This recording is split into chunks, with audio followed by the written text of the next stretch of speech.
Professor P.V. Sharma.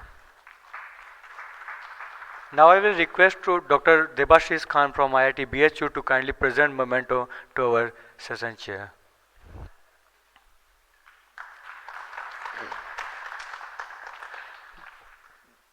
So tomorrow evening we have the Vedic India quiz competition.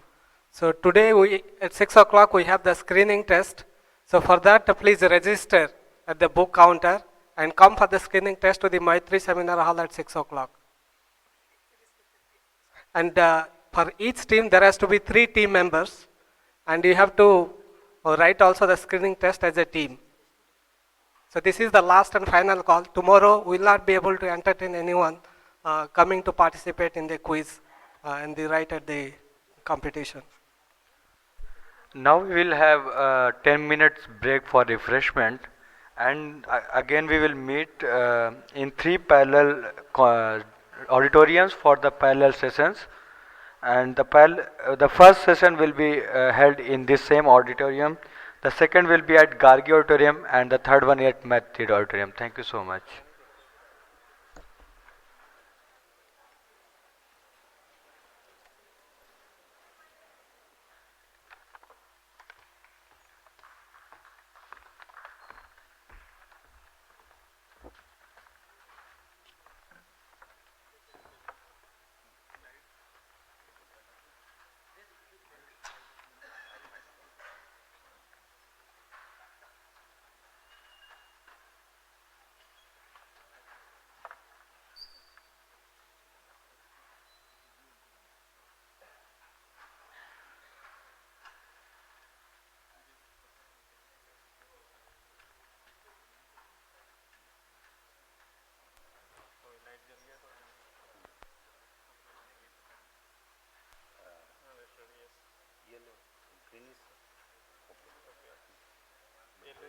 Good evening. So this session is one of the parallel sessions. Let me use the.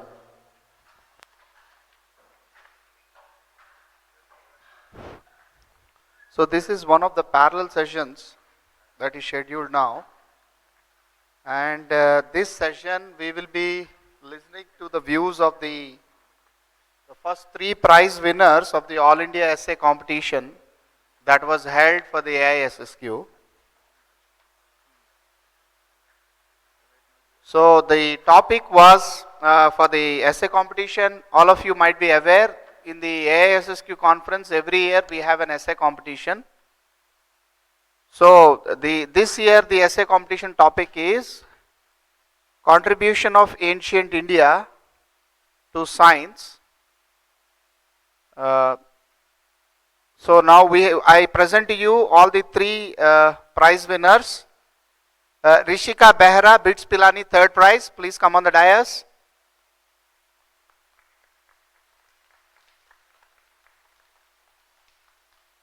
Abhishek Deshpande from Mahatma Phule Agricultural University, Maharashtra, 2nd prize winner. Please come on the dais. And Arokia Raj, Pratiksha Major Seminary, New Delhi. Please come on the dais. This first prize winner. So first I request Rishika to present her views. You have been given a time span of 15 minutes followed with 5 minutes for question answers. We will take the question answers for all the speakers in the last. So Rishika, please go ahead. So I'll just read a short biography of Rishika. Rishika is currently a final year BE student in electronics and electrical engineering at BITS Pilani. While her main interest is in the field of electronics, she has recently developed an amateur level interest in the history of science. In the recent past, she worked on a self-study assignment based on the scientific revolution for a course entitled Main Currents of Modern History at her college. In the near future, she plans to pursue a vibrant research career in the field of electronics. So the title of Rishika's presentation is Contributions of ancient India to to science, Ayurveda and yoga. Yes, Rishika.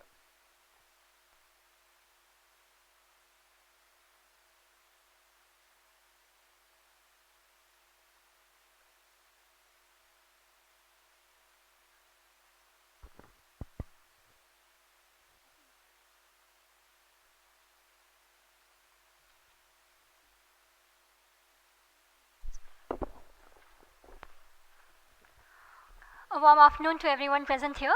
I am Rishika Behra. I'm currently pursuing my BE Honours at BITS Pilani, and I'm here to present my ideas on the topic of the essay competition, which is Contributions of Ancient India to Science in the field of Ayurveda and Yoga. So, before proceeding, I would like to quote Dr. Albert Einstein. The more I learn, the more I realize how much I don't know. In the course of writing this essay, during my research for this essay, I realized in trying to unveil the secrets of Ayurveda and Yoga, how much there is to learn. I mean, even with the minute research that I have done, I could realize that the field of India's greatness in the domain of ancient science is huge. And probably that is why, centuries before Einstein, our ancient seers gave us this thought, Vidya Dadati Vinayam. The mark of true education is humility. And therefore, I stand here with all humility to present my ideas. And I would humbly acknowledge that I have a very preliminary idea in this field, and I am indeed honored to present my ideas before an audience which is very accomplished in terms of knowledge, experience, and education. Thank you all. So, proceeding. Healing. When we were kids, we were taught about the adventures or the experiences of early man. We were taught about fire. We were taught about how he started sowing seeds and cultivating crops, and how he invented the wheel. But probably in all this, we were never taught about healing. But I too believe when he rubbed two stones against each other, or when he hunted animals, he would have injured himself. And in that practice, he would have found out about healing as a rudimentary exercise. And this rudimentary exercise was later developed into a sophisticated science which encompassed diagnosis, treatment, and prognosis of ailments. And this can be found in the ancient tablets and the scriptures of many ancient civilizations. For instance, the Egyptian civilization, the Mesopotamian civilization, Chinese civilization, and the Indian civilization. And in this presentation, I'll mostly talk about the Indian civilization in the field, and we'll be talking about the field of Ayurveda first, and moving on to yoga after that. So, Ayurveda is formed out of two words, Ayush and Vidya. So, Ayush translates to age or life, and Vidya is knowledge. So, Ayurveda is the science of life with a primary aim to prolong human life and prevent diseases. Ayurveda was formed with the purpose of increasing the longevity of life, and only with a secondary focus of curing disease. And probably before we learned prevention is better than cure, this idea was used by our ancient scholars. So the origins of Ayurveda can be dated back to the Rig Veda and Atharva Veda, which date back to the 2nd millennium BC. And here I will be talking about the two major treatises of Ayurveda, which is Charaka Samhita and Sushruta Samhita. But before moving on to these specific texts, let's first talk about a few general features of Ayurveda. Like I told you, Ayurveda is formed with the basic principle of prevention is better than cure. And that is why the primary aim of Ayurveda is prolonging a disease-free life and preventing senility, that is old age.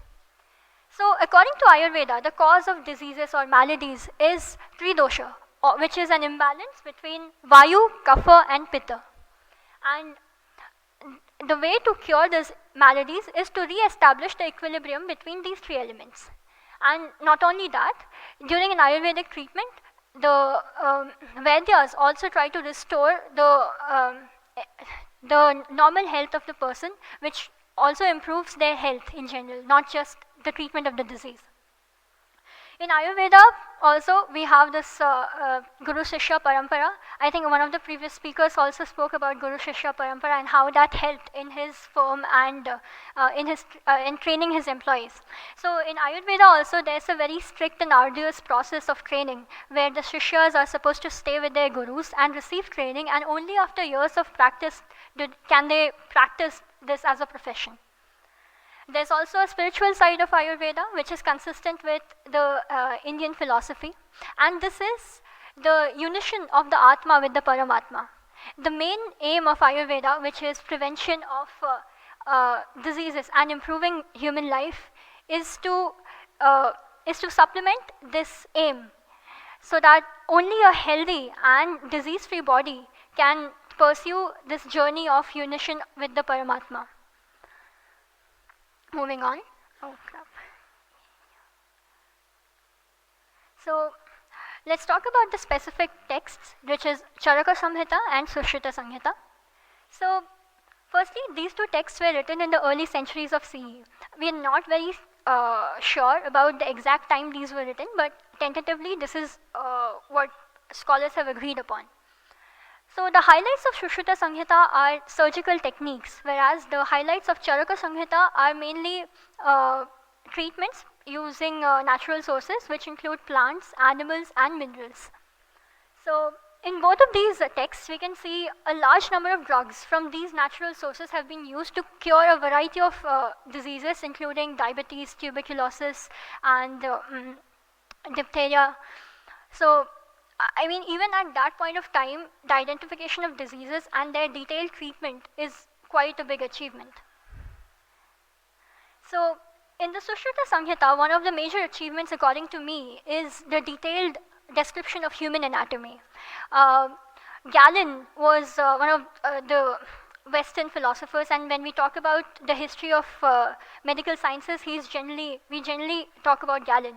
But Galen, he had a few erroneous beliefs about anatomy, and that was mainly because he used animal cadavers for dissection.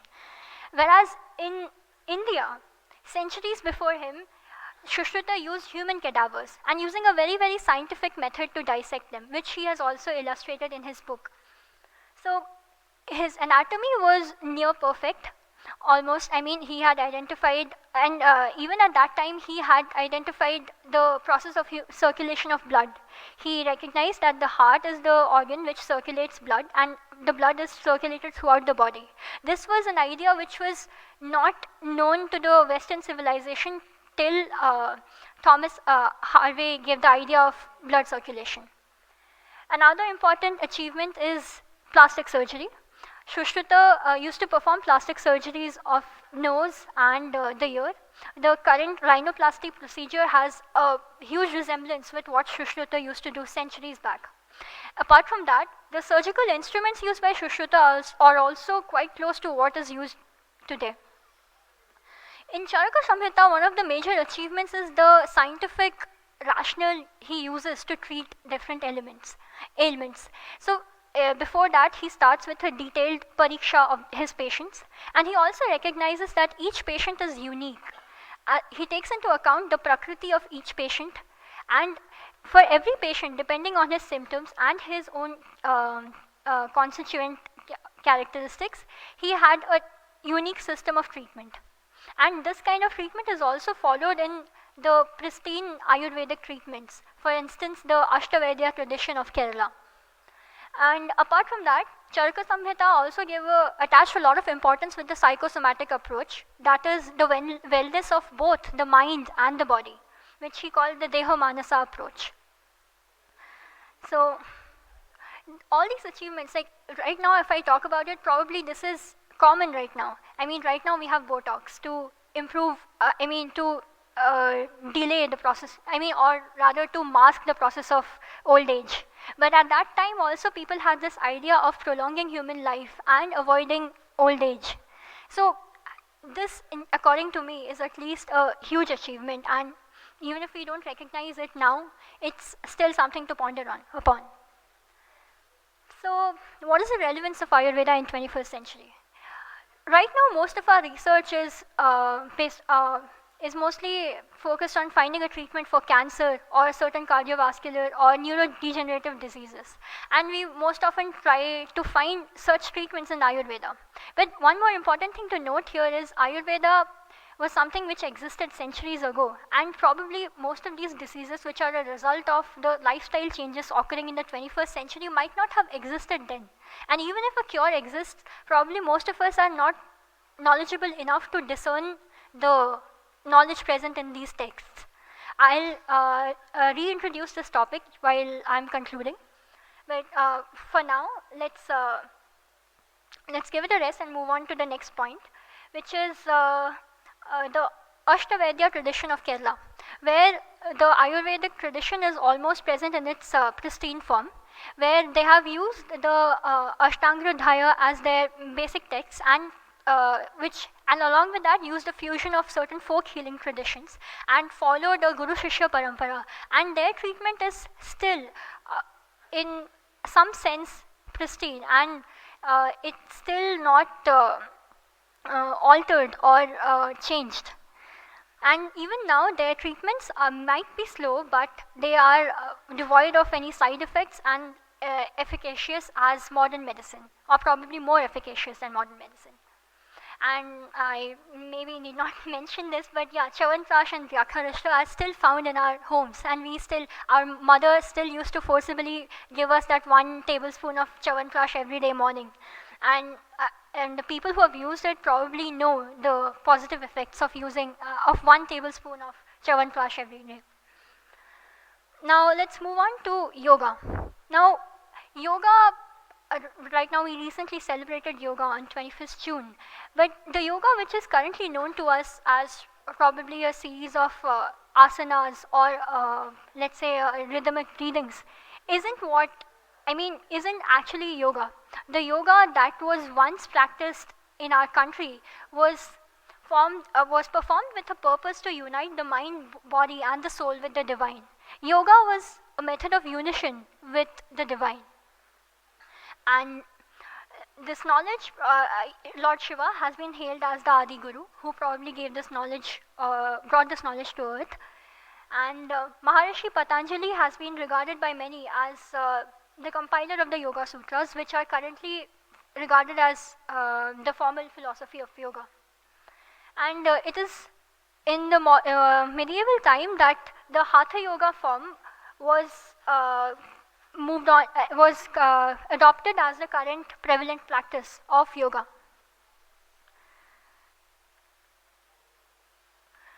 So right now yoga, when I was a kid, probably yoga wasn't that, the modern generation doesn't consider yoga to be as effective, but recently with Ramdev Baba organizing so many sessions and with live telecast sessions of yoga, a lot of people have adopted this practice and have acknowledged its positive effects.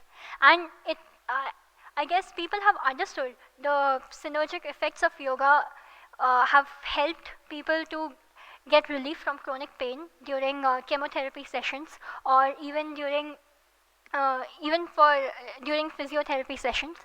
But apart from that, apart from the healing purposes, yoga has given a peace of mind to a lot of people. The people who generally engage in yoga can understand the peace of mind and well-being they have gained because of yoga. And that is probably because yoga is, as I've said, a way of uniting our soul with the Paramatma, which is probably the only road to true happiness, true eternal happiness. And apart from that, according to my personal opinion, right now yoga is not something which is just limited to India. You can probably see yoga in TV where it is practiced in some remote corners of the world, like not just USA or Europe. It's there in like small islands in the Pacific, or probably in places which you wouldn't have imagined a few years ago. The problem with that, I have no problem with yoga traveling to so many places in the world, but the only problem is they have altered yoga. The yoga as it was is not being done. Right now, yoga is probably fused with modern dance techniques. Yoga is fused to provide pleasure, which according to me is wrong. In that way, they're maligning our heritage and our tradition. The only thing is we should know what our tradition is and what our heritage is. The way we are trying to protect Taj Mahal, we should try to protect yoga. We should recognize yoga as the rich heritage of India and try to protect it as it is. With this, I would like to move on to the conclusion of my presentation. Here, I would like to slightly divert the topic. Here, I would like to introduce to you Thomas Kuhn. Thomas Kuhn was an American scientist who later on did his PhD in philosophy of science and the history of science. And he wrote a book called The Structure of Scientific Revolutions in 1962, and which in a way revolutionized the field of history of science or the philosophy of science. And I'll tell you why. Before his book came, there was this Whiggish view of history. What is Whiggish view of history? According to this, people try to see the past through the lens of the present. So what happens as a result is we see science advancing. So right now, you would say that 10 years back, whatever the science was, that is probably not as good as what we have right now. Probably that is why a huge fraction of my generation considers yoga and Ayurveda to be old and antiquated and probably not as effective as modern biomedicine. So Kuhn also, he was not talking about Ayurveda and yoga, but he was talking about science in general. So he gave this idea of scientific paradigms. So he said that in each time there's a particular paradigm, and in that paradigm, people do science in their own way. They have their own terms and they have their own way of doing science. But later, the paradigm shifts. Like there was the Copernican paradigm, and there was before the Copernican paradigm came up, there was another paradigm, and then later there was Newtonian paradigm, and now there's the new paradigm of quantum mechanics. So similarly, why can't we view the field of medical sciences in terms of paradigms? So let's consider Ayurveda as a separate paradigm, and let's consider modern biomedicine as a separate paradigm. So if we try to see Ayurveda from our paradigm, we might be wrong in interpreting it. I mean, a lot of terms which have been used in Ayurveda they cannot be translated. They cannot be translated into English or Hindi or any other languages which we are using currently. We probably cannot find a current translation of the words Vayu, Kapha and Pitta. Probably in a way Sushruta or Charaka visualized these terms. Like for example, the word dharma doesn't have an exact translation in English. So what I'm trying to say is, right now we are trying to open new Ayurvedic education centers where we are trying to integrate ancient Ayurveda with modern biomedicine so that we can provide more career opportunities to a lot of people in the field of Ayurveda itself. But a major flaw is we cannot translate these terms. I mean, Ayurveda has to be studied in its paradigm with its own terms and in its own culture. Probably that is why a remote section in Kerala, the Ashtavedya tradition has thrived in this way. I mean, they have followed a Guru Shishya Parampara where they have maintained their own ancient healing practices, and they have evolved it with their own experiences after being trained in the existing paradigm. So what I'm trying to say is, if we want to protect these ancient sciences, Ayurveda and yoga, in their pristine form, we should encourage the incorporation of this knowledge in their respective paradigms, the way they were taught centuries ago. And there are certain pockets where it's still being done that way, and we should encourage such traditions and such pockets and try to indoctrinate more people into such paradigms. So that is why I think I have conveyed my point. And so with this, I would just like to say that we should recognize that this is as much a part of our heritage as the ancient monuments or probably our ancient attires are, and that's why we should give it the respect it deserves and preserve it as it is. Thank you for your patience. Thank you, Rishika. Now I request Abhishek Deshpande to present his views. The title of his talk is Contribution of Ancient India to Modern Science, a Benedict site by our visionary forefathers to today's aeon. Abhishek, you have 15 minutes to present your presentation.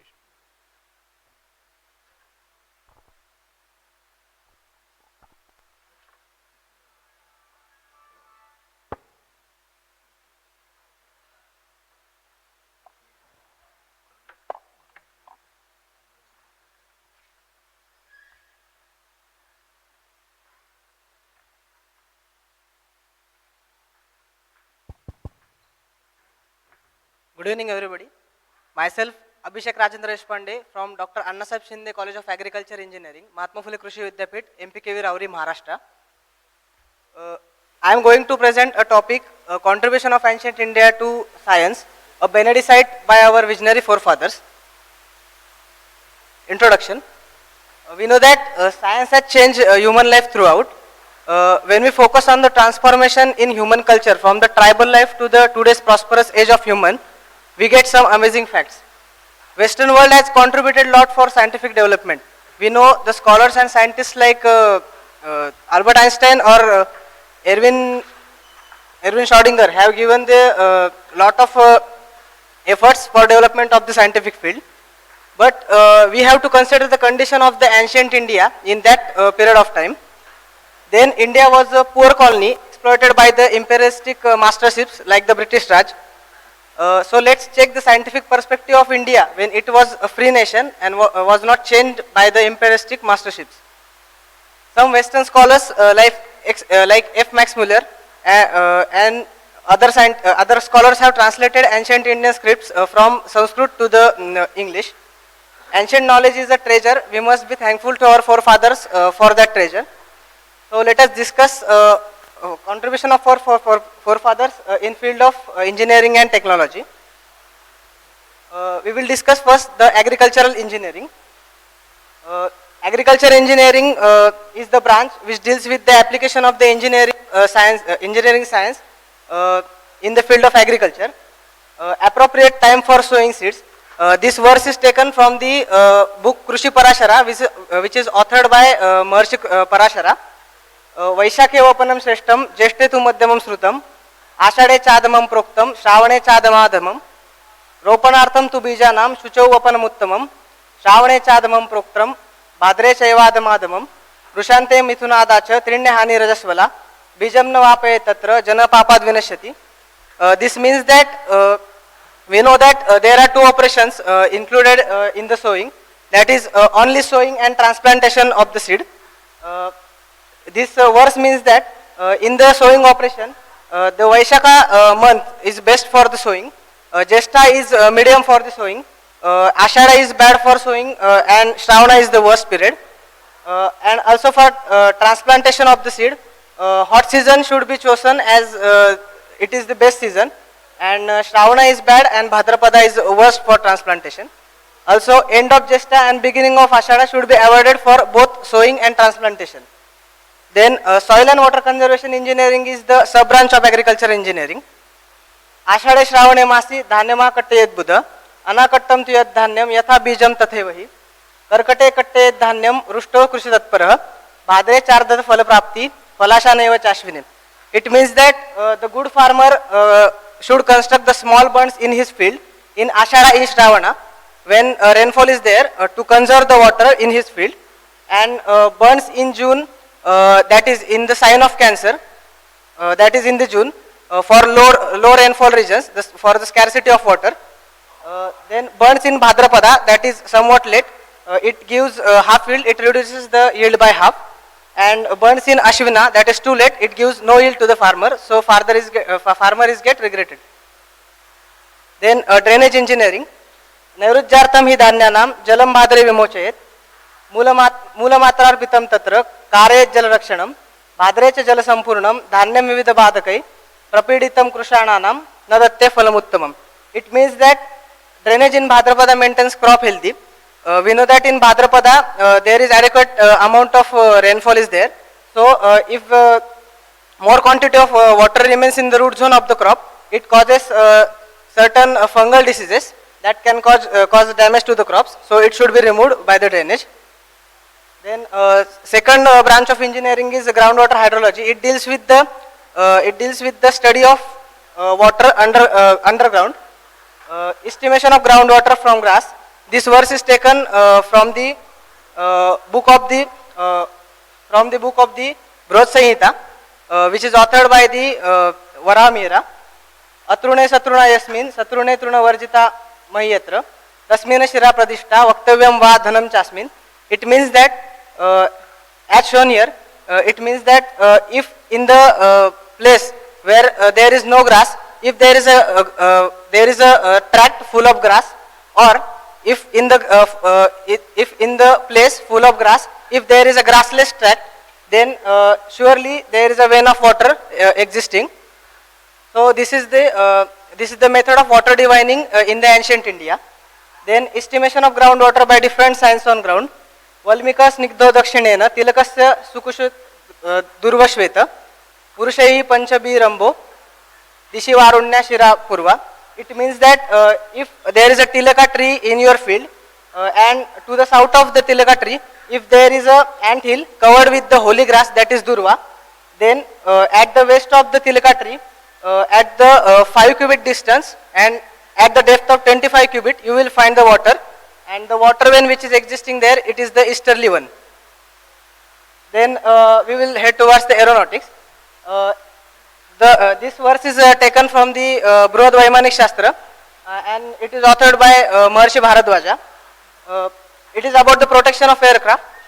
Akasha Panchame Kakshe Vimana Sancharedyati Chatra Kola Jwala Vegat Bhasmikrutam Bhavet Tasmat Tat Pariharaya Raudri Darpana Yantrakam. It means that if accidentally aircraft goes in the 5th layer of the atmosphere, due to strong eddies and turbulences, it gets disturbed and it can be damaged or burnt.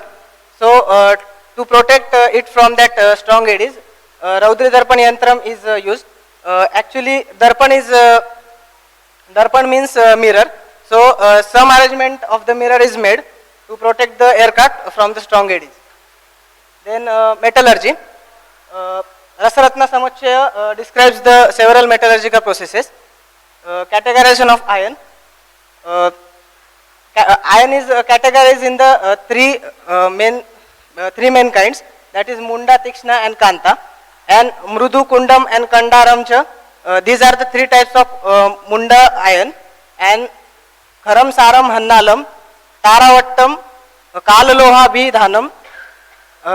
These are the 6 subtypes of the Tikshna Loha, and Brahmakam, Chumbakam, Karshakam, Dravakam and Romakantam. These are the 5 subtypes of the Kanta Loha. Kanta Loha implies the Loha which is magnetic in the nature. Then extraction of metal. Navispulingo na chabudbudascha yathana rekha patalam shaddam mushagatam ratna samam sthirascha tatha vishuddham prabhavescha loham. It means that if metal is burnt in the furnace without the sparks of fire, bubble, crystals and cracking sound, then it gives the pure glowing metal in the pure form. This is the process of purification of the metal. Then preparation of bale metal. Swalpatalam yutam kansam vankanalena taditam muktarangam hi tattamram ghostakrushtam mudavratam. It means that when mixture of bronze and arsenic sulfide is heated in Vankanala apparatus, this is the apparatus mentioned in the Rasaratna Samuchaya. If this process is done, then some arsenic sulfide gets evaporated in that process and Ghoshakrishta is obtained. Ghoshakrishta is nothing but a bale metal. Then we will uncover some amazing facts about ancient metallurgy. In 4th century BC, King Purushottama presented Indian made steel to the Alexander. In 8th century AD, high quality steel swords were exported to Damascus, Syria, and scientists of the today's era, they have concluded that these swords are made up of by the nanotechnology. 5th century BC, Sushruta, ancient Indian surgeon, made and used sharp instruments of metal for different surgeries. Then civil engineering. Mayasura has written the book Mayamatam, from which this verse has taken. It is about the roofs for houses, and it tells that the roasted clay tiles or metal sheets can be used as roof cover for the house, which should be strong and without holes. Then manufacturing of bricks is also told in that. It gives the systematic process for manufacturing of bricks. It tests that bricks must be free from gravel, pebbles and roots. Fill the clods of clay in knee-deep water, pound 40 times with the feet. And here are given sap of some trees. It is in Sanskrit. If we soak in the sap of fig, kadamba, mango, abaya, aksha, and in the water of myrobalan for 3 months, then we can get the good quality of bricks. Then after that, how to regenerate this ancient knowledge? Conservation of Sanskrit language is the basic need, because so many ancient texts are generally in the Sanskrit, written in the Sanskrit language, so it should be conserved.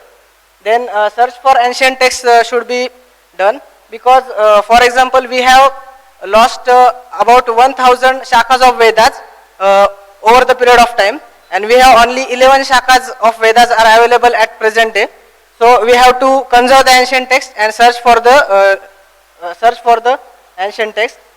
Then academic curriculums should be designed to maintain and to conserve the ancient text and Sanskrit language.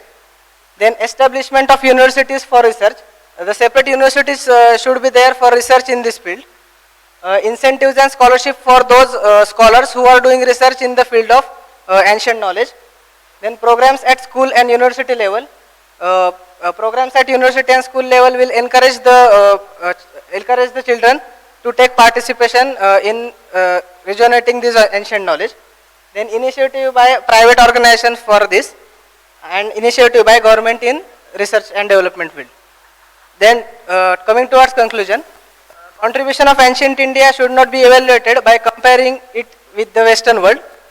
Then need of independent studies on relation of ancient India and science. It's time to begin pursuit for knowledge which is hidden from the centuries, and continuous efforts and dedication is only the way towards this destination.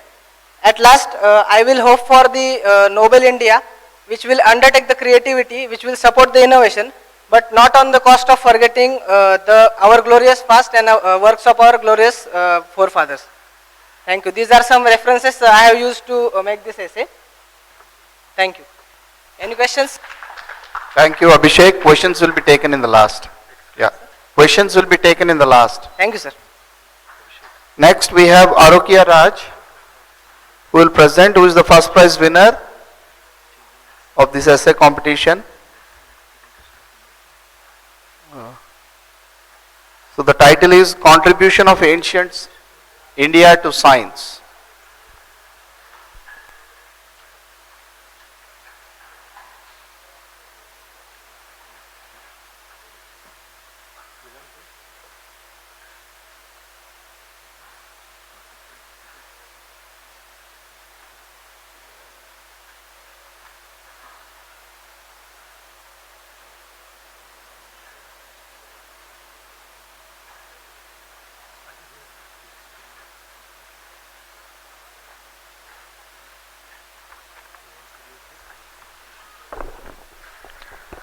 Contributions of Ancient India to Science.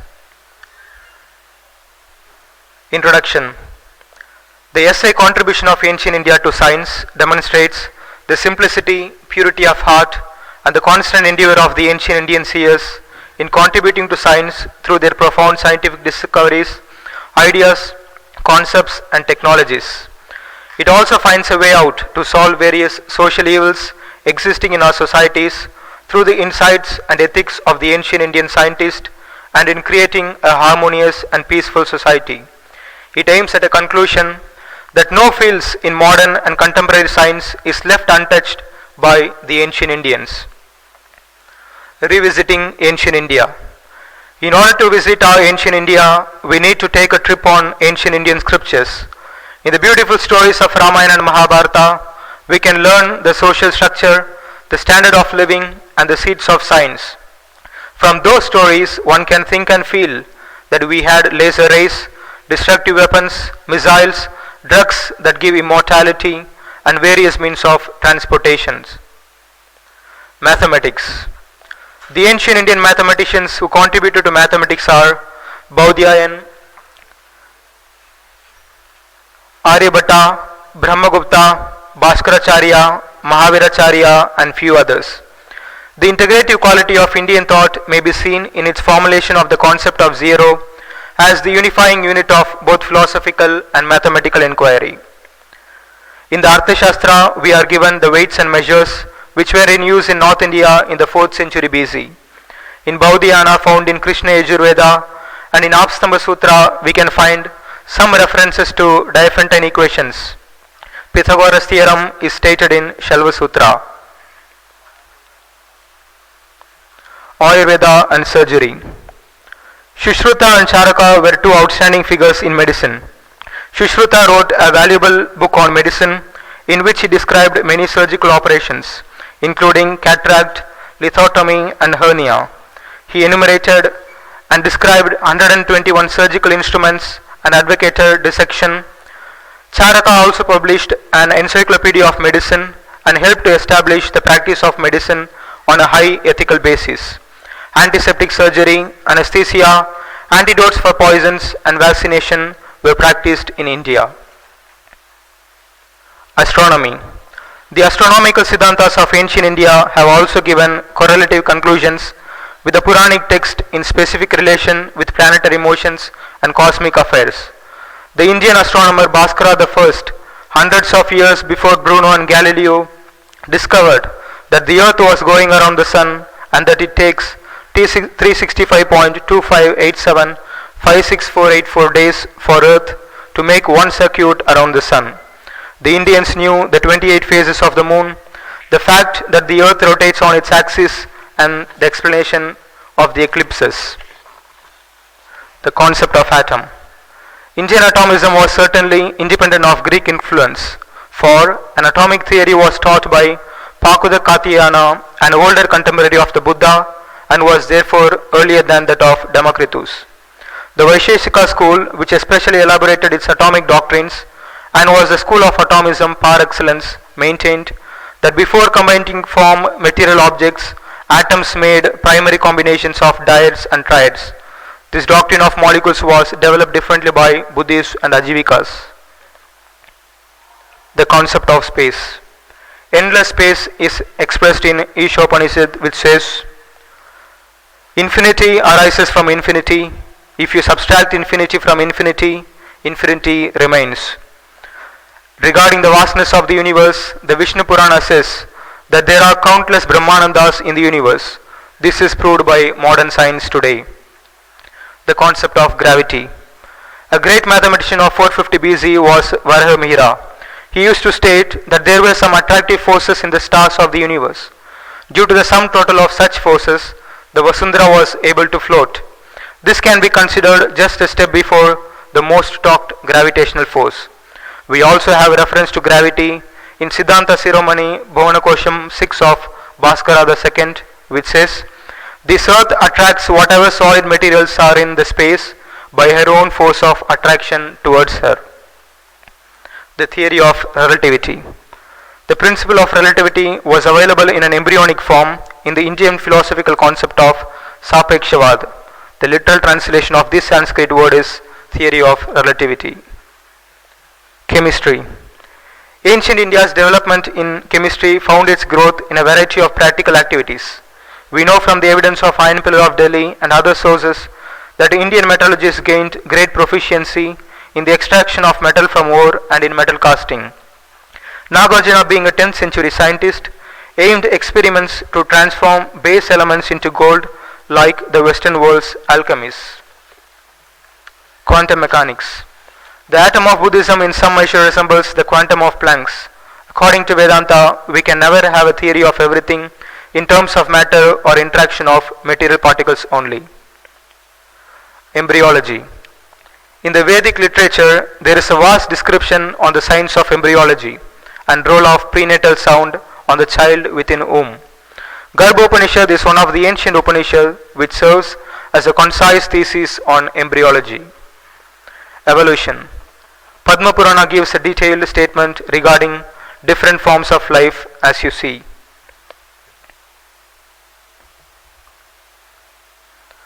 This shows the process of evolution in a little way towards a science-sustained spirituality as taught by Indian science. The first aphorism of Vedanta Sutra states, Athato Brahma Jigyasa. In the human form of life, one should inquire about Brahman, the absolute truth. Scientific study of matter is Aparavidya, whereas knowledge of the science of God is Paravidya. Therefore, ancient India and its scriptures lead us to the absolute truth or higher knowledge. Towards an ethical foundation for humanization as taught by ancient Indian science. Ancient India and her science taught morality in a significant way. The morals of the people were very pure. Robbery and other crimes were very rare as people lived a contented life. Hospitality was enjoined upon all. Great respect and affection was shown to guests. To speak the truth was considered a religious duty. Seduction and adultery were regarded as sins. Even ancient Indian education tried its best in creation of a development of character and discipline. Killing of any sort is violence according to ancient wisdom and hence teaches us a great lesson on non-violence. The Hindu scriptures teach us that plants have a sort of dormant and latent consciousness and are capable of pleasure and pain. Thus, asks us to cultivate an eco-spiritual love towards nature and all its living creatures.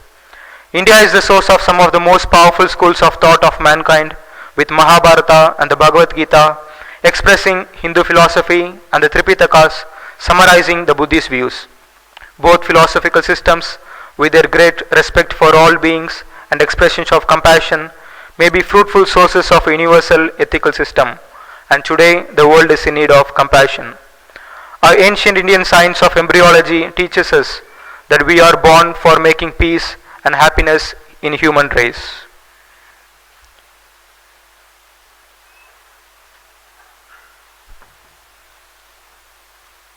To conclude, ancient India has provided a nurturing environment of freedom to explore the vast realm of science, which is true even till today.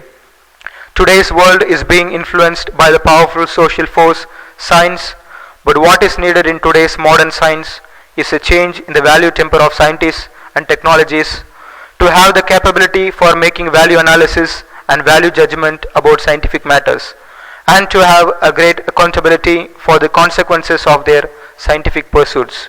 This is very well and systematically taught by ancient Indian sages and scientists during the ancient times. Henceforth, we Indians should feel proud of our ancient scientists and Vedic heritage and should launch research programs that enable the inclusion of the ancient Indian wisdom in the context of modern scientific world so that this world may turn into a world of happiness and peace paradise. Thank you one and all for your patient listening. Thank you, Arukya. Now we'll take few questions.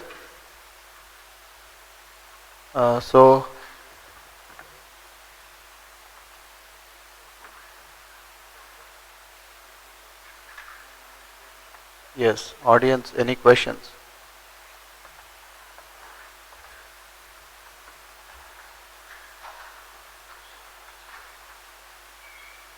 So let me interpret the presentations to the best of my abilities. Rishika primarily talked about Ayurveda and yoga, and the message that she gave is that we need to keep them as they exist. Yeah, rather than giving our scientific interpretations. But to some extent I disagree with this type of formalism, because we have different systems of knowledge, we have different systems of curing things, and there will be some synthesis somewhere. Synthesis is an important platform. So while everything in Ayurveda may not be connected, some correlations can be done. Like there was a paper from Prashar et al.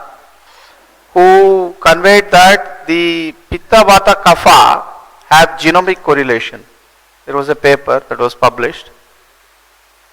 So similarly, the empirical component of the ancient India, it will have some relevance.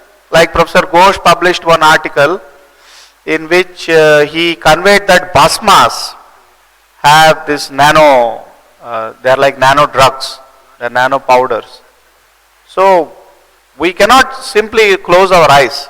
This is how I see it. But your message in the right direction, I would put it is like this, that while the empirical component of the ancient India can be, analyzed in the light of modern science, some components of ancient science are beyond the capacity of science.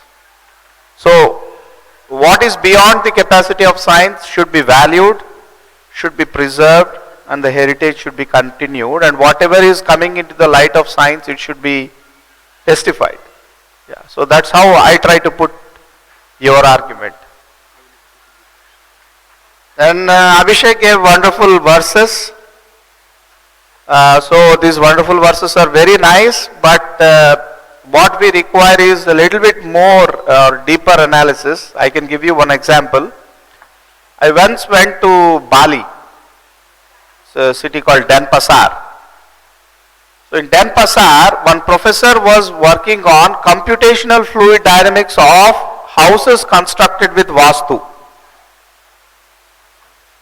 So this type of studies would be more relevant because the modern man is convinced about ancient sciences.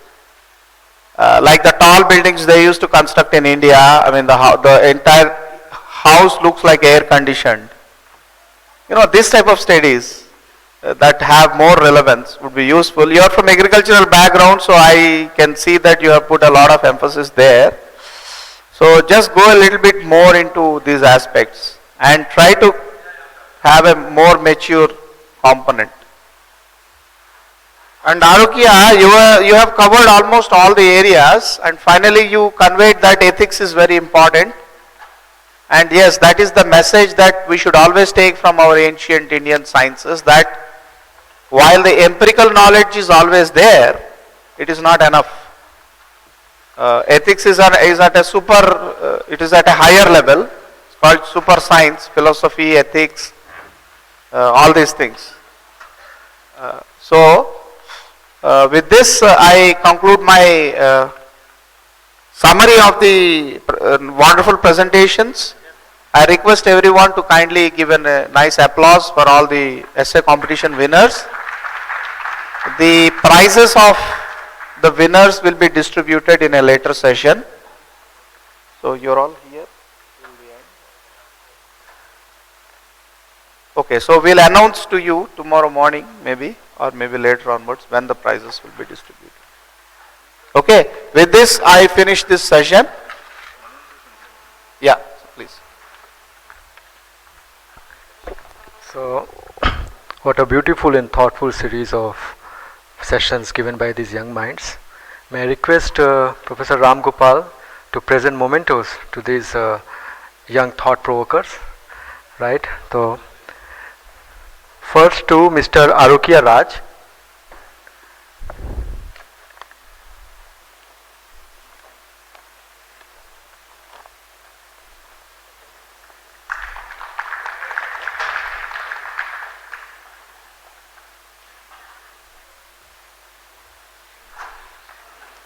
Mr. Abhishek Deshpande.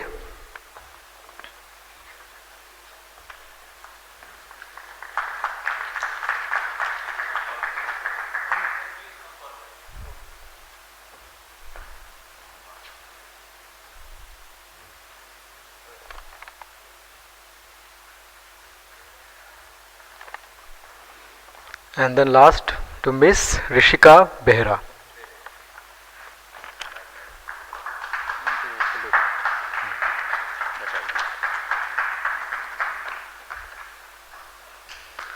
Now I will request Mr. Milinder Segar to come here and present a memento to Professor Ram Gopal.